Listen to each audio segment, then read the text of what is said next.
감사합니다. 아버지 하나님, 오늘 이 자리에 모이신 분들 주님 기억하여 주시고, 아버지 하나님 우리의 삶에 하나님의 음성을 듣게 하여 주시고, 늘 삶에 아버지 하나님 필요한 것들을 하나님께서 넉넉히 채우시는 것들을 경험할 수 있기를 기도드립니다.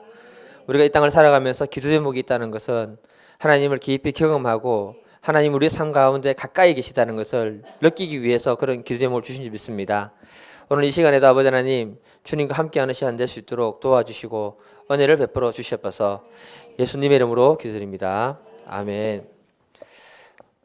오늘 말씀은 요한복음 11장입니다. 1절부터 16절까지 교독하시고요.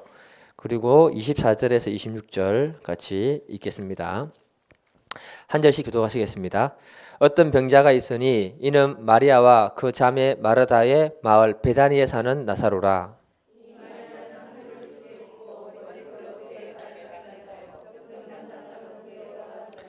이에 그 누이들이 예수께 사람을 보내어 이르되 주여 보시옵소서 사랑하는 자가 병들었나이다 하니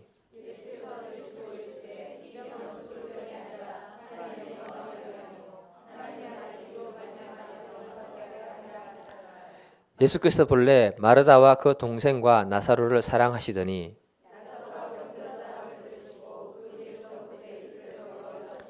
그 후에 제자들에게 이르시되 유대로 다시 가자 하시니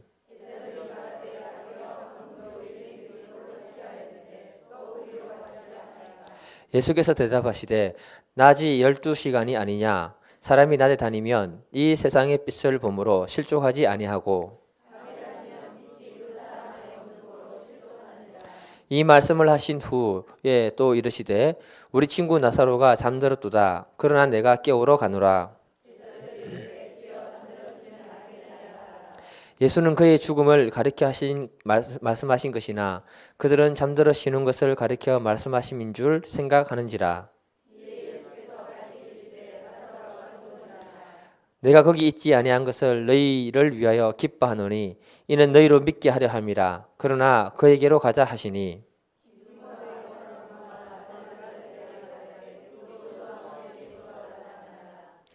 24절에서 26절입니다. 마르다가 이르되 마지막 날 부활 때에는 다시 살아날 줄을 내가 아나이다.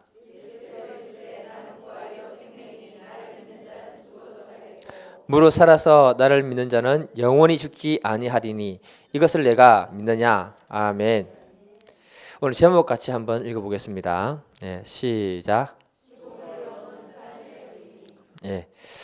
디모데 전서 계속 나가려고 했는데 말씀이 굉장히 강하고 또 전하는 나도 강하고 그래서 강과 강이 만나면 너무 힘들 것 같아가지고 조금 이게 균형을 맞춰서 말씀을 전하려고 생각하고 있습니다. 우리는 이 땅을 살아가면서 삶과 죽음이 항상 우리 가까이 있다는 사실을 알고는 있습니다. 그런데 죽음이 나와는 상관없는 것처럼 여기질 때가 굉장히 많다는 것입니다. 그렇죠? 그러니까 우리는 이 세상을 살아가면서 절망과 한계를 만나게 되는 것이 바로 인간입니다. 그러면서 뭐냐면 사람에게 가장 큰 절망과 한계는 뭐냐? 죽음이라는 것입니다. 어쩌면 이 죽음이라는 것은요, 우리 인간에게 있어서 미래에 일어날 확실한 사건이면서도 모든 사람들이 피해갈 수 없는 확실한 사건이라는 것입니다. 그럼에도 불구하고 우리는 죽음이 바로 내 옆에 있다라고는 생각을 하지 않는다는 겁니다. 그런데 죽음이라는 것은요, 어느 날 갑자기 한순간에 우리에게 찾아오는 경우들이 굉장히 많습니다. 이번에 남대구에 사역하셨던 CMI 우리 박수영 목사님이 갑자기 소천하셨습니다. 물론 이분 같은 경우에는 암이 이렇게 몸에 많이 퍼져 있는 상태였기 때문에 죽음을 준비하셨다가 이렇게 돌아가신 분이기도 하지만 대부분 많은 분들은 죽음을 예상하지 못하다가 맞이하는 경우들이 굉장히 많습니다. 이 죽음이라는 한계는요, 지금까지 인류가 살아오면서 모든 인간이 뛰어넘지 못했기 때문에 그 죽음에 대한 문제를 고민하다가 철학이 나오고 종교가 나오지 않았는가 저는 생각합니다. 모든 인류는요, 이 한계 앞에서 다 무릎을 꿇었습니다. 이런 상황이 실제로 있지만 이 땅을 살아가는 우리들은요, 실제로 한번 내 삶의 죽음에 대해서 깊이 한번 묵상해보지는 않는다는 겁니다. 여러분, 죽음에 대해서 묵상하고 계시는 분 혹시 있으십니까? 그런 분은 자살합니다. 그러면 안 됩니다. 죽음이라는 그 실존 앞에서 내 자신을 세워보고 한번 이렇게 생각해보는 그런 시간이 필요한데 그것이 없다는 것입니다. 죽음은 우리에게 적용되지 않을 것 같고 이 죽음이 나에게 멀리 떨어지는 것 같이 느껴질 때가 굉장히 많습니다만 항상 우리 가까이에 삶과 죽음은 늘 공존하고 있다는 사실을 기억할 수 있기를 바랍니다. 오늘 설교가 왜 삶과 죽음에 대해서 이 이야기를 하는가 하면요, 우리가 이 세상을 살아갈 때 좀 더 지혜롭고 의미 있는 삶을 살기 위해서는 반드시 이 부분의 문제가 한 번은 거론되어져야 된다는 것입니다. 그러면 우리가 이 땅에서 살아가면서 실수를 줄일 수가 있게 되고요, 지혜롭게 살다가 하나님의 영광의 속에 우리가 들어가게 되는 것입니다. 그래서 전도서 7장 4절에 보면 지혜자의 마음은 초상집에 있으되 우매자의 마음은 잔치집에 있다라고 얘기합니다. 7장 2절에서는요 뭐라고 하느냐, 초상집에 가는 것이 잔치집에 가는 것보다 나으니 모든 사람들의 끝이 이와 같이 됨이라. 산자는 이것을 그의 마음에 두라고 이렇게 말하고 있습니다. 정말 지혜로운 사람은요, 삶과 죽음이 공존하고 있다는 사실을 깊이 인식할 때 삶에 대해서도 새롭게 생각하게 되는 줄 믿습니다. 우리 믿음의 사람들에게는요, 오늘 성경 말씀이 죽음에 대한 관점이 세상 사람들과는 달라야 된다는 것을 말하고 있습니다. 그러면서 성경은 뭘 얘기하느냐, 오늘 이 말씀을 통해서 우리의 삶에 죽음을 넘어서서 하나님의 영광을 보는 믿음의 역사들이 늘 많아질 수 있기를 간절히 기도드립니다. 첫 번째로 한번 따라해 보세요. 죽음까지도 하나님의 영광을 위해 사용된다. 네. 오늘 본문을 보게 되면 베다니에 사는 나사로라는 사람이 예수님하고 굉장히 친분이 깊다라고 이렇게 얘기를 하고 있습니다. 11장 2절에서는요, 마리아가 옥합을 깨뜨려서 예수님께 부었고 유다의 자존심이라고 할 수 있는 그 머리털로 예수님의 발을 닦아 주었다고 이렇게 기록하고 있습니다.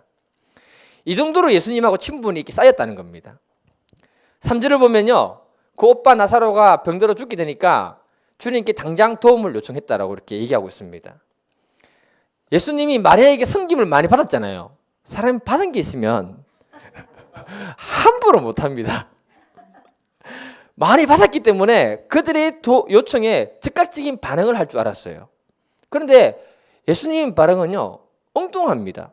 6절을 보게 되면 그 소식을 듣고 바로 움직인 것이 아니고 그곳에서 이틀을 더 있었다라고 얘기합니다. 7절을 한번 읽어볼까요? 7절 시작.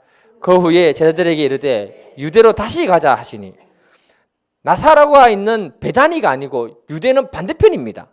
반대편으로 가자는 거예요. 18절을 보게 되면요, 예루살렘과 베다니는 가깝기가 오리쯤 된다라고 얘기해놨습니다. 왜 이 거리를 기록해 두었을까요? 뭔가 강조하고 싶은 게 있다는 거예요. 예. 오리는요 2km밖에 안 된다는 겁니다. 2km. 굉장히 가까운 곳에 예수님이 계셨는데 나사로가 정말 도움이 필요할 때 도와주러 간 것이 아니고 가만히 있다가 엉뚱한 곳으로 갔다는 것입니다. 그러면서 예수님이 11장 4절에 뭐라 하셨냐면 그 병은 죽을 병이 아니고 하나님의 영광을 나타낼 것이다. 하나님의 영광을 위한 것이다. 이렇게 얘기합니다. 여러분, 죽어가는 사람의 입장에서는요 1분 2초가 아깝고 다급합니다. 그런데 예수님은 그를 돕기 위해서 움직이지도 않으면서 가만히 있으면서 그 일은 하나님의 영광을 나타낼 거야. 그래 얘기하고 있으니 잘못 들으면 굉장히 얄밉게 들립니다. 여러분들이 인생에 어려운 문제가 있는데 그냥 내가 목사니까 상담하러 왔는데 그래 하나님이 그 영광을 받으시고 야 걱정하지 마 뭐 이렇게 위로하는 것도 아니고 하여튼 이 말이 잘못 들으면 굉장히 얄밉게 들리는 겁니다. 그러면서 예수님은 4절에서 하는 말이 뭐냐면은 그걸 통해서 자기도 영광을 받을 거다라고 얘기합니다. 예수님은요 인간의 가장 심각한 그 한계인 절대절망인 죽음을 통해서 하나님의 영광의 도구로 그 문제를 사용하겠다라고 이렇게 얘기하고 있는 부분입니다.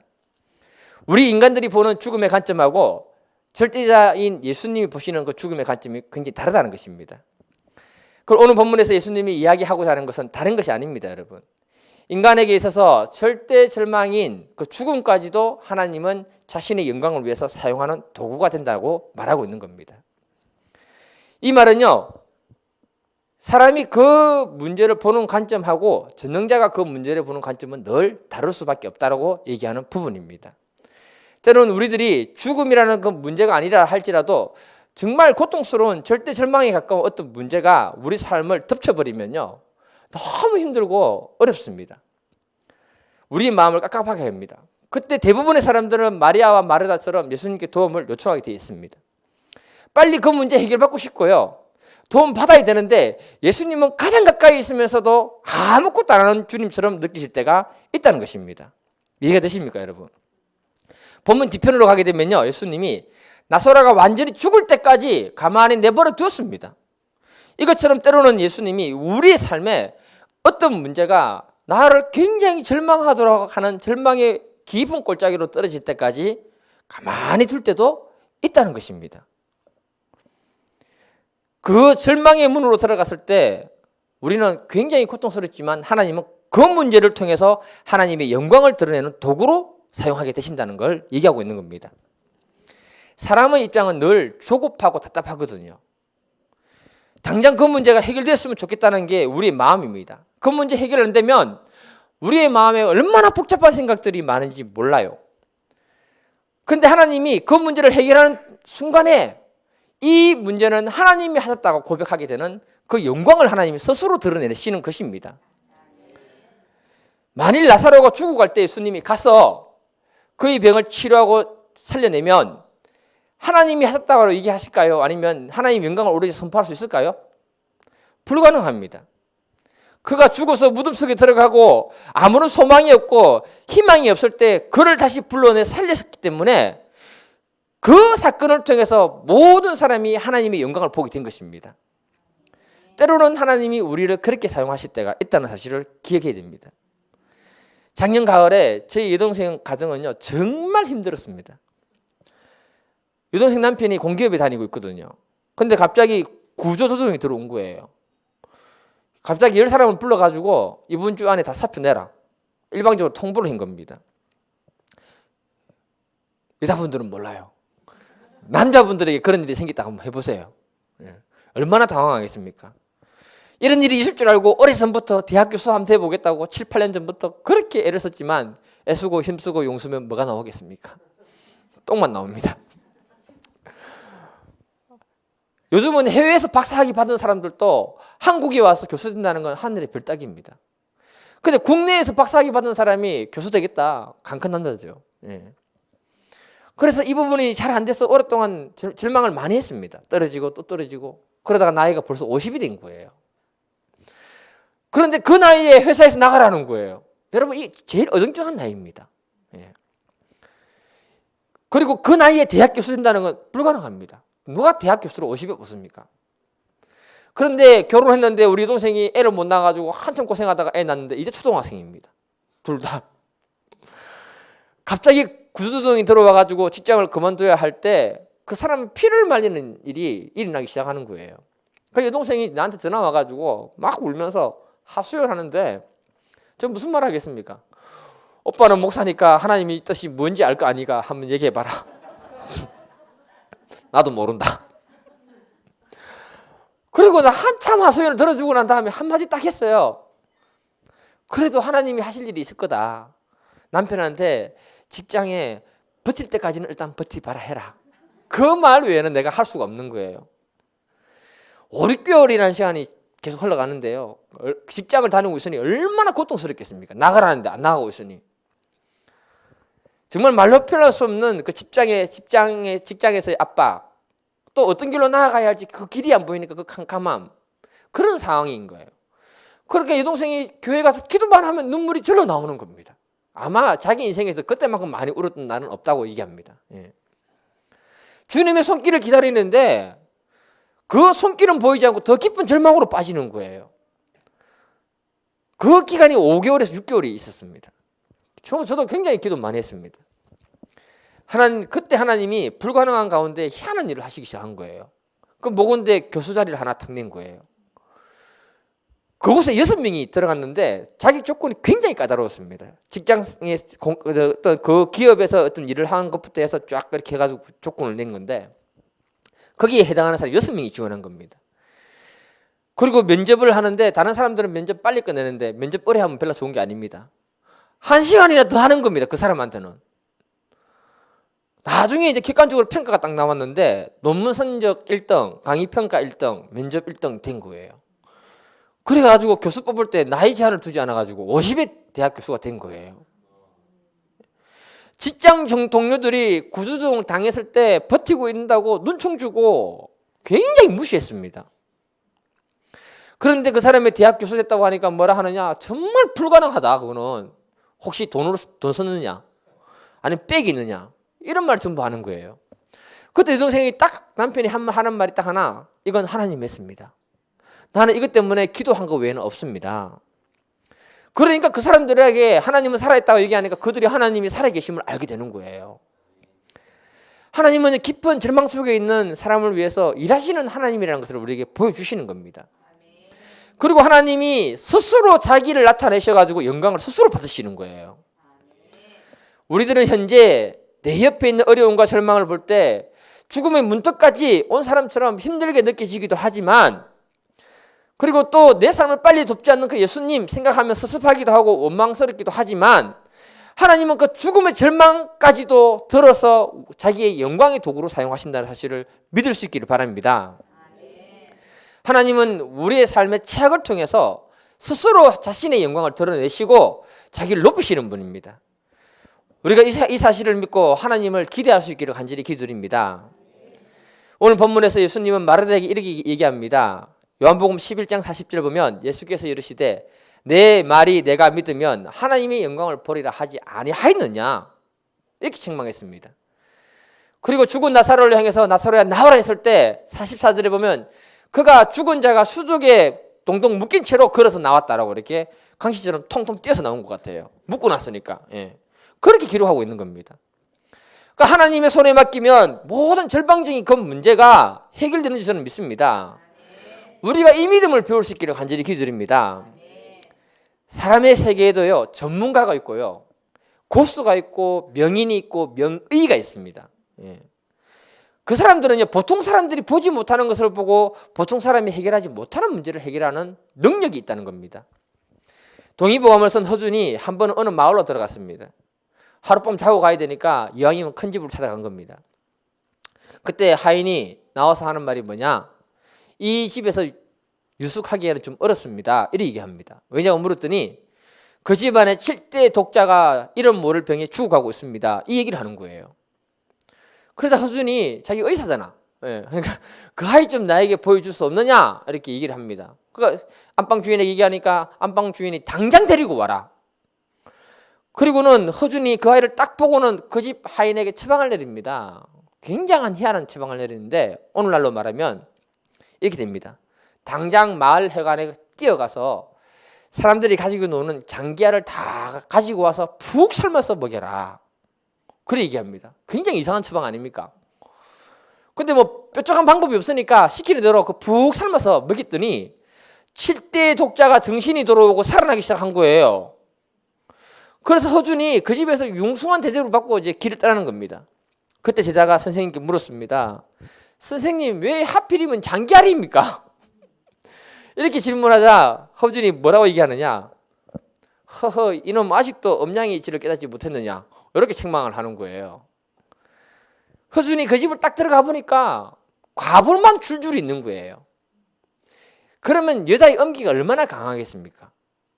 그 음기에 그 어린 아이가 눌려가지고 이를 모를 진맥에 죽어가고 있는 거예요. 그래서 허준이 딱 보고는 양기가 가장 강한 것, 그걸 찾았는데 마을 해관에 장기알인 거예요. 장기알.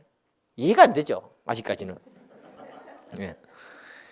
그 당시 남자들이 화장실 갈 때 화장실에서 볼일 보고 난 다음에 손을 씻었을까요? 안 씻었을까요? 안 씻죠. 그 양기가 가득한 손을 가지고 장기알을 가지고 문 남자들이 장군 받아라, 몽군 받아라 기합을 집어넣으니까 그 장기알에 남자들이 온갖 양기가 다 끓여져 모여 있는 거예요. 그걸 푹 삶아서 먹이라. 먹였더니 살아났다는 거예요. 예. 실제 얘기입니다, 이게. 우리가 알지 못하나 명의가 보면 보잘것없는 것도 약이 되고, 명의가 보면은 하찮은 것 가지고 사람을 치료할 수 있는 능력이 있다는 거예요. 이것처럼 온 우주 만물의 주권자이신 우리 하나님이 우리를 보면 인간의 그 최대 절망인 그 죽음까지도 하나님 편에서는 아무것도 아니라는 겁니다. 하나님은 그 문제를 들어서 하나님이 영광의 도구로 사용할 수 있을 만큼 전능자라는 것입니다. 하나님은요, 우리에게 그 얘기를 해주시는 거예요. 그래서 전능자이신 하나님을 믿으라는 겁니다. 마가복음 5장에 보게 되면 야이로라는 회당장이 자기 딸 죽어가니까 예수님께 도움을 구했습니다. 그리고 예수님과 함께 집에 가는데 혈루증 걸린 여인이 예수님 옷을 만지면서 치료되는 장면이 기록됩니다. 그러니까 조금 있다가 화인이 뛰어와가지고는 당신 집에 딸이 죽었으니 예수님을 더 이상 괴롭게 하지 말라고 이렇게 얘기합니다. 그 말 딱 듣고 절망에 빠진 거예요. 그러자 예수님이 호통을 쳤습니다. 우리 마가복음 5장 36절 한번 읽어보겠습니다. 예, 시작.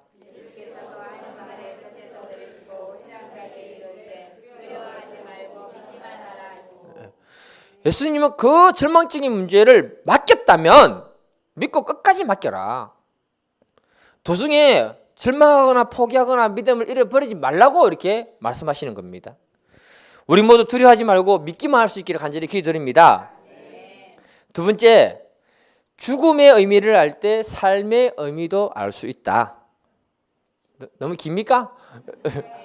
따라해 보세요. 시작. 죽음의 의미를 알 때 삶의 의미도 알 수 있다.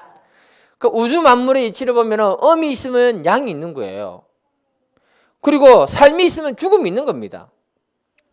이 두 세계는 공존하고 있기 때문에 빛은 어두움을 만나야만 그 빛의 진정한 의미를 우리가 알 수 있는 거예요. 이해가 되십니까? 다시 말해서 죽음의 진정한 의미를 삶의 진정한 의미를 알기 원한다면 죽음의 진정한 의미가 무엇인지를 알아야 된다는 겁니다. 죽음의 진정한 의미를 실제적으로 경험하지 못한 사람은 이 땅에서 주어진 그 삶도 의미 있게 살지 못하다가 갈 확률이 많다는 겁니다. 더 쉽게 말해서 여러분들의 생각에는요, 삶에 대한 집착이 나이가 많으신 분들이 집착이 강할까요? 나이가 어린 사람들이 집착이 강할까요? 나이 많으신 분들이 집착이 더 많을 겁니다. 왜냐하면 그분들은 이 땅에서 살 날이 얼마 남지 않았다는 것을 피부로 느낍니다. 몸으로 느끼는 겁니다. 그렇기 때문에 나이 드신 분이 아이고 죽어야지 하는 말은 전부 뭐다? 거짓말이다. 예, 믿으면 안 됩니다. 세상에는요, 한 번 지나가면 되돌릴 수 없는 게 세 가지가 있다고 합니다. 그게 뭐냐? 첫 번째 말이라고 합니다. 두 번째는 화일 시위를 떠난 화살이라고 해요. 예, 못 잡는다는 거죠.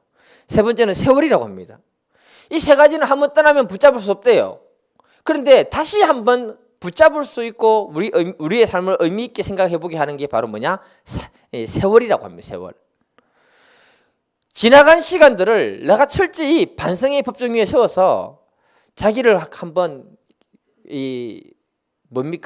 반성해보고 내 마음과 생각을 고치게 되면 그 지나간 그 과거의 그 세월이 그냥 지나가는 것으로 끝마치는 것이 아니라 그 세월이 있기 때문에 내가 현재 이 자리에 있게 되는 존재가 된다는 것입니다.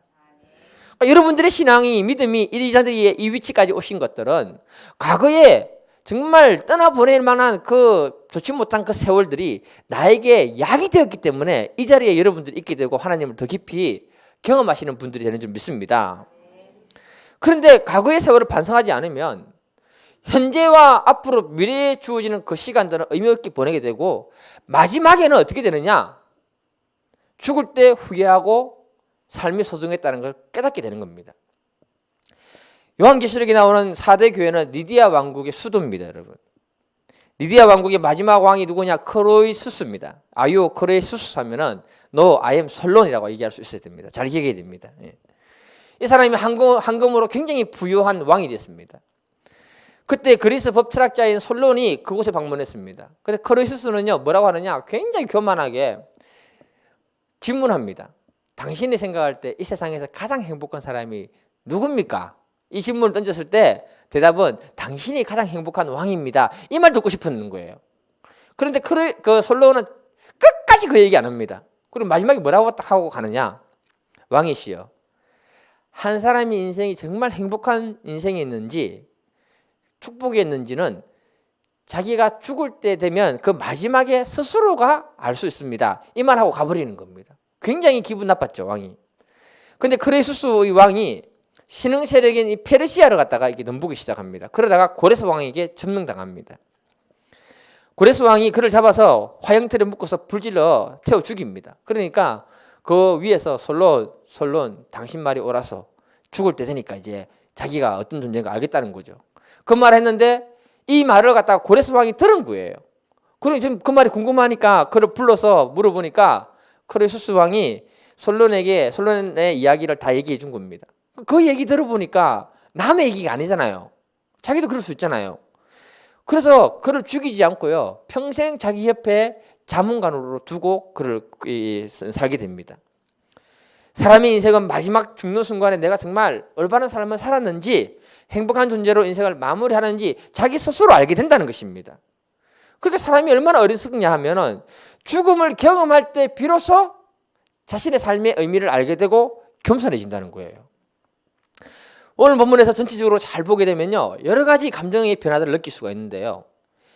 예수님께 도움을 요청했을 때 예수님에 대한 기대감이 있었습니다. 예수님이 빨리 오지 않을 때는 왜 빨리 안 올까? 하루 이틀 가잖아요. 긴장하면서 기다립니다. 그런데 오빠 나사로가 죽었을 때 큰 절망과 함께 예수님에 대한 상처, 예수님에 대한 섭섭함이 생기는 거예요. 여기 무섭습니다, 이게. 그래서 예수님이 나사로 집에 찾아갔을 때 20절에 보면 마리아는요, 향유까지 부었는데 예수님 맞이하러 안 갑니다. 21절에 보면 마르다가 뭐라 하느냐, 예수님 보자마자 하는 말이 당신이 여기 있었으면 우리 오빠 안 죽었을 건데 원망 섞인 말로 하게 되는 거죠. 이런 상황 속에서 그들이 오빠 나사로가 다시 살아나는 놀라운 기적을 경험하게 된 겁니다. 이때 그들이 예수님에 대해 가지는 마음이나 감정은 어떻게 했을까요? 급 반전이 일어나가지고 기쁨과 은혜가 충만해질 거라고요. 이해가 되십니까, 여러분? 그러니까 한 사건 속에서 가만히 보게 되면 그 사람들의 감정의 변화가 변화무쌍합니다. 예. 그러니까 우리가 신앙생활에 이럴 때가 있다는 것입니다, 여러분. 내가 예수님께 나올 때는요, 어떤 절박한 문제가 있어서 나옵니다. 그리고 예수님께 기도하는 것은 뭐냐면 그 문제에 대한 도움을, 기대감을 가지고 기도하게 돼 있는 거예요. 그런데 주님이 그 문제 빨리 해결해 주면 좋지만 해결 안 해주면요, 시간이 오래 가면 갈수록 절망감이 들고요, 예수님에 대해서 섭섭한 마음이 생기고요, 상처가 예수님 때문에 받을 수도 있습니다. 그러면 기도가 다칩니다, 여러분. 그러나 그 절망 속에서도 살아계신 주님을 다시 경험하고 나면 예수님에 대해서 가졌던 믿음과 신앙이 완전히 달라지게 되는 거예요. 마르다와 마리아가 이런 신앙의 변화를 경험하게 된 겁니다. 그리고 예수님이 요한복음 11장 25, 26절인데요. 우리 한번 읽어볼게요. 25, 26절 시작. 예수께서 이르시되 나는 부활이요 생명이니 나를 믿는 자는 죽어도 살겠고 무릇 살아서 나를 믿는 자는 영원히 죽지 아니하느니 이것을 내가 믿느냐? 이 말씀이 오빠 나사로가 살아나기 전하고 오빠 나사로가 살아난 후하고 이 말씀이 주는 강도나 느낌이나 믿음이나 신뢰가 어땠을까요? 완전히 달라지는 것입니다. 하나님은 늘 우리들에게 똑같은 말씀을 주십니다, 여러분. 그렇지만 내가 어떤 사건을 통해서 그 말씀을 체험했을 때와 체험하지 못했을 때는 말씀에 대한 신뢰도가 완전히 달라지게 되는 거예요. 하나님을 경험하는 것이 완전히 달라지게 된다는 것입니다. 그리고 그 말씀을 대하는 가치나 그 말씀을 해석하는 것도 달라지게 되는 거예요. 이것처럼 사람의 신앙과 믿음은요, 어떤 사건을 계기로 해서 그 의미를 새롭게 깨달을 때 삶과 신앙이 완전히 달라지게 되는 것입니다. 그러니까 죽음을 경험하기 전의 삶하고 죽음을 경험하고 난 이후의 삶은요, 완전히 다를 수밖에 없는 거예요. 죽음을 정말 경험한 사람은요, 삶 속에서 겸손해질 수밖에 없습니다. 인간이 왜 큰 소리 치느냐? 이 땅에서 큰 소리 치고 다른 사람에게 상처 주고 하는 이유는 다른 게 아닙니다. 죽음을 경험해보지 못해서 그런 겁니다. 죽음을 경험하게 되면요, 겸손해지고요, 큰 소리 치지 않을 것입니다. 오직 하나님께 영광을 돌리는 삶을 어떻게 살 것인가, 이 부분에 굉장히 포커스를 두게 될 것입니다. 사도 바울이 그렇게 살았습니다, 여러분. 그래서 그가 루스드라에서 전도하다가 돌마다 죽어요. 그리고 다시 살아납니다. 그래서 그는 그 서신서를 보면요, 삶과 죽음에 관련된 말씀을 굉장히 많이 하고 있다는 사실을 여러분들이 기억해야 됩니다. 조금 더워지기 시작하니까 표근해지죠. 자, 6장 8절, 로마서 6장 8절 한번 읽어보겠습니다. 시작.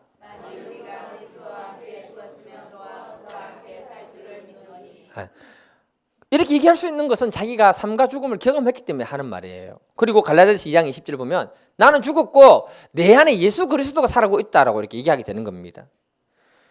이것은 사도 바울이 죽음과 부활을 체험했기 때문에 할 수 있는 말이라는 겁니다. 그래서 때로는요, 우리의 삶에 죽음과 같은 그 절대 암흑 하나님이 허락하시는 거예요.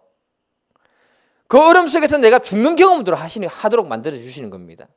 그리고 나를 하나님이 다시 살려주심으로 하나님에 대한, 예수님에 대한 그 경험이 새로워지게 하고 우리를 성숙한 부활의 신앙인들로 바꿔가시는 겁니다. 시편 119편 71절에 고난당하는 것은 내게 유익이라 이로 말미암아 내가 주의 율례를 배우게 되었다, 이렇게 말하게 되는 것입니다. 아멘. 예. 로마서 6장 12, 13절도 한번 읽어볼게요. 6장 12, 13절 시작. 그러므로 너희는 죄가 너희 죽을 몸을 지배하지 못하게 하여 몸의 사욕에 순종하지 말고 또한 너희 지체를 불의의 무기로 죄에게 내어주지 말고 오직 너희 자신을 죽은 자 가운데서 다시 살아난 자 같이 하나님께 드리며 너희 지체를 의의 무기로 하나님께 드리라. 사도 바울이 이렇게 이야기할 수 있었던 이유는 죽음과 부활을 경험했기 때문에 살아있는 그동안에 우리 자신이 하나님께 의의 병기로 쓰임받는 존재가 되어라고 이렇게 강조하고 있는 것입니다. 저희 아버지가 심장마비로 갑자기 돌아가셨거든요. 아버지가 돌아가시니까 모든 상황이 종료가 되는 느낌이었습니다. 왜 그러냐? 아버지가 집 장사를 하시는데 빌라 지으고 팔고 하시는데 건축하던 집들이 그대로 수도빈 거예요. 그리고 아버지가 사람들에게 돈을 빌려줬는데 누구한테 얼마 빌려줬는지 모르겠어요. 받을 사람은 전화 오지만 줄 사람은 전화가 안 온다는 사실 아시죠? 아버지하고 내가 사이가 안 좋다 보니 또 아버지가 이혼하고 사시다 보니 아버지가 가지고 있는 재산이 얼마인지도 모르는 거예요. 한 사람이 심장마비로 죽었을 뿐인데 뒤에 있는 문제점들이 정말 복잡했습니다. 그때 깨달은 게 뭐냐? 사람이 아무리 위대한 일을 해도 죽으면 그 순간에 모든 것이 올 수도비다. 끝난다는 거예요. 아무것도 의미가 없습니다. 또 사람의 인생이 정말 허무하다는 것을 그때 깨달았어요. 아버지 61살에 돌아가셨거든요. 100년도 못 사는 인생들이 이 땅에서 살면서 맨날 미워하고 싸우고 원수 맺고 살다가 죽는구나. 이건 아버지하고 나하고 사이가 안 좋아서 그때 느낀 겁니다. 이 사실이 내 마음 깊은 곳에 전달이 된 거예요. 그러면서 내 마음에 무슨 생각이 들었냐면 나도 참 어리석은 인간 중에 하나구나. 그러니까 아버지의 죽음을 통해서 깨달은 거예요. 이런 깨달음이 가슴에 이게 다가오면서 무슨 생각이 있냐면 절대로 사람들하고 원수 맺고 살지는 말자. 인생 별로 그렇게 길지 않다. 그 죽음이라는 것이 그걸 통해서 나한테 깨달음으로, 삶의 깨달음으로 그렇게 온 겁니다. 우리가 주님에서 서로 사랑하면서 살 수 있기를 바랍니다. 인생이 긴 것처럼 느끼지만 별로 안 깁니다. 예. 사랑만 하고 살아도 인생이 짧은데 맨날 미워하고 싸우고 죽이고 이러니까 얼마나 인생이 억울하겠습니까? 죽음에서 다시 살아난 나사로가 얼마나 더 살았는지는 저는 모르겠는데요. 성경에 기록이 안 돼 있으니까 한 가지 확실한 건 있습니다, 여러분. 그가 죽음을 깊이 경험했기 때문에 남은 그의 삶은 너무나 소중했고 살아있는 동안에 하나님의 영광을 위한 도구로 쓰임받다가 하늘나라에 갔을 확률이 굉장히 높다. 이거는 확실합니다. 우리 삶의 의미가 더 의미가 있으려면 죽음의 의미를 상대적으로 깊이 인식을 해야 된다는 것입니다. 그러면 어떻게 살다가 우리가 이 세상을 마무리해야 될 것인지 깊이 이렇게 깨닫게 된다는 것입니다. 늘 삶과 죽음은요, 우리의 삶의 연속선상에 있습니다. 지금 살고 있지만 죽을 수도 있습니다, 여러분. 그래서 진정한 믿음의 사람이라면 오늘 죽음을 생각할 수 있어야 되고 그 죽음이 있기 때문에 오늘 나의 이 하루를 값지게 아름답게 사용할 수 있어야 한다는 것입니다. 오늘 본문에서 나사로의 죽음은 우리에게 두 가지를 얘기합니다. 결론인데요. 하나님은 죽음까지도 자신의 영광을 위한 도구로 사용하신다는 것입니다. 그리고 인간에게 있는 그 절대 절망인 그 죽음, 그것도 하나님 편에서는 아무것도 아니라는 것입니다. 현재 우리가 무엇 때문에 절망하고 있습니까? 한번 그 문제를 주님께 맡기면서 주님이 스스로 그 영광을 선포하고 나타낼 수 있도록 기대할 수 있기를 간절히 기도드립니다. 두 번째, 죽음의 의미를 우리가 정말 잘 깨달을 때 삶의 의미도 깨닫고 하루하루 의미 있게 아름답게 살다가 하늘나라에 가게 되는 줄 믿습니다.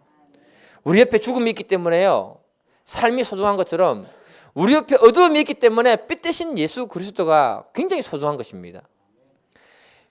사도 바울은 고린도서 15장 31절에 나는 날마다 죽는다 했습니다. 날마다 죽는 사람은 날마다 새로 살기 때문에 그 삶이 굉장히 의미 있다는 것입니다. 지금 우리는 건강하니까 시한부 생명이 주어지지 않았으니까 삶의 의미를 모르지만 시한부 생명이 주어지면 그 하루하루가 굉장히 값지고 귀할 것입니다. 우리가 하나님의 영광을 위해 쓰임받다 갈 수 있는 분들 되기를 간절히 기도드립니다.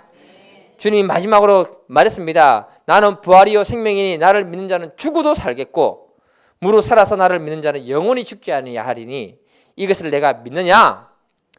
우리가 어떤 절망과 어려움 속에서도 하나님 말씀을 믿으면 하나님이 그 속에 부활의 영광으로 우리 삶 가운데 나타나실 줄 믿습니다. 우리가 이 시간 기도할 때는요, 이 부분을 놓고 기도하시기를 바랍니다. 또 여러분 중보기도 해주실 거는요, 이 나라가 사망의 어두움 세력에 굉장히 많이 묶여 있습니다.